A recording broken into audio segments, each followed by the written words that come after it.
যেখানে গিয়ে আজও ফিরে আসেনি কোনো জাহাজ, বিমান অথবা কোনো ধরনের মানুষ। জায়গাটির নাম হলো বারমুডা পিরামিড। মিশনে উঠছিল সমুদ্রের উপর, হঠাৎ রেডিওতে আতঙ্কিত শব্দ ভেসে আসে।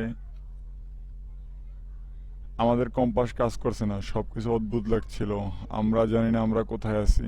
কয়েক মিনিট পর শুধু অ্যাস্ট্যাটিক শব্দ। বিমানগুলো আর কখনো ফিরে আসেনি। তাদের খুঁজতে পাঠানো হয়েছিল একটি উদ্ধার বিমান, সেটিও নিখোঁজ হয়ে যায়। এই ঘটনার পর মানুষ নতুন করে ভয় পেতে শুরু করে বারমুডা ট্রায়াঙ্গেলকে। পিয়ামি, বারমুডা আর পুয়ের্তো রিকোকে যুক্ত করে সমুদ্রের এই অংশকে নিয়ে বহু গল্প ছড়িয়ে আছে।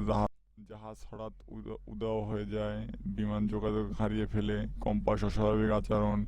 কেউ বলে এলিয়েন, কেউ বলে সমুদ্রের বিস্ফোরণ, কেউ বলে ভয়ঙ্কর আবহাওয়া, কিন্তু আসল সত্য কি তা আজও জানা যায়নি।